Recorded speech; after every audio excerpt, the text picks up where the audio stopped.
Hello everyone. Good morning guys, कैसे हो आप सभी लोग। तो आज है शुक्रवार का दिन।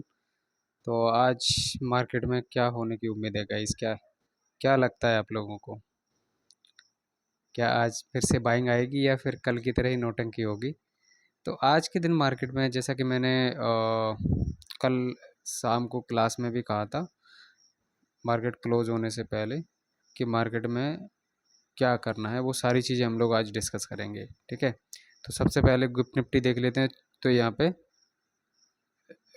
देखते हैं, थोड़ा बहुत गैप डाउन दिख सकता है। मार्केट यहाँ पे लगभग 360 370 या 380 के आसपास ओपन हो सकता है मार्केट यहाँ पे। ठीक है, तो देखते हैं पहले तो ओपनिंग कहाँ होगी। और ओपनिंग अगर यहाँ पे 360 370 380 तक होती है तो कैसे करेंगे काम, चलिए जान लेते हैं। तो एक बार सब लोग लाइक ज़रूर कर दें इस वीडियो को। और निफ्टी के चार्ट पे चलते हैं, मैं आपको यहाँ पे बताता हूँ सारी चीज़ें। ये देखो गाइस, क्या हुआ है कि जो कल के दिन गिरावट हुई थी, हमारा व्यू क्या था, हमने कॉल साइड का ट्रेड ले रखा था। ऊपर भी गया, हमें प्रॉफिट भी दिखा, लेकिन हमें जो 500 का टारगेट चाहिए था वो नहीं मिला। और नीचे आ गया, हमारा एस एल कर लिया। क्या बात है भाई, बिना मतलब के एस एल कर लिया। जाना ऊपर ही है और एस एल भी एंटर कर लिया। चलो कोई बात नहीं है, एक बार एस एल कर लिया, अब दोबारा ऐसा ना हो उसके लिए हम क्या करेंगे। अब देखो ध्यान से गाइस, बहुत ही ध्यान से समझना और बहुत महत्वपूर्ण लेवल बताने वाला हूँ आपको। बस एक चीज़ मार्क कर लीजिए, कल का लो जो भी है, मैं यहाँ पे लो कितना है, 330 है, 325 है, 332 है, कितना है वो आप देख लेना। बस ये आपका एसएल हो गया। अगर गैप डाउन होता है मार्केट तो हम यहाँ पे 330 ब्रेक नहीं हो रहा है ना, go to call side. Gap down open होने के बाद ये मुझे लगता है कि 11 बजे, 11:30, 10:30, 11 बजे तक ये इसी रेंज के अंदर कंसोलिडेट कर सकता है। ठीक है, ये जो रेंज बनी, ये जो तेज़ी हुई है ना, इस इस बीच ही यहाँ पे मार्केट यहाँ पे रेंज बाउंड रह सकता है और उसके बाद बड़ा ब्रेकआउट दे सकता है। ठीक है, और ये ब्रेकआउट होना चाहिए 10:30 बजे के बाद। 10:30 बजे तक तो यहाँ पे रेंज बाउंड ही चाहिए हमें। ठीक है, तो हमारा बड़ा जो मोमेंटम है वो कब मिलेगा हमें, यहाँ पे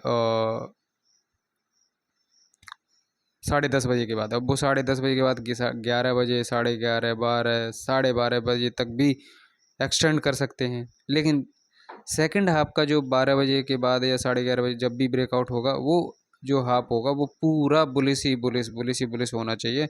और मुझे लगता है आज के दिन 600 तक भी मार्केट यहाँ पे जा सकता है। कितना, 2500 तक भी टच कर सकता है मार्केट। ठीक है, तो बिल्कुल भी नेगेटिव होने की ज़रूरत नहीं है। पहले तो नेगेटिव होने के लिए 330 जो शुक्रवार का लो है वो ब्रेक होना चाहिए, फिर उसके बाद 280 का लेवल ब्रेक होना चाहिए, तब नेगेटिव के बारे में सोचा जाएगा। तब हम पुट साइड के बारे में सोच सकते हैं, तब तक तो पुट साइड के बारे में कोई सोचने की ज़रूरत ही नहीं है। तो हम यहाँ पे कॉल साइड के लिए जाएंगे। लेकिन अपने आप ही मार्केट बना के देता है ना सेटअप। देखो यहाँ पे गैप डाउन दिख रहा है आपको, गैप डाउन होगा ये। ठीक है, कम से कम 30-40 पॉइंट का तो आराम से गैप डाउन होगा। वही 30-40-50 पॉइंट का, तो उसमें वही तो चाहिए हमें, वही चाहिए हमें, गैप डाउन ही चाहिए, क्योंकि उसी से हमारा सेटअप बन रहा है।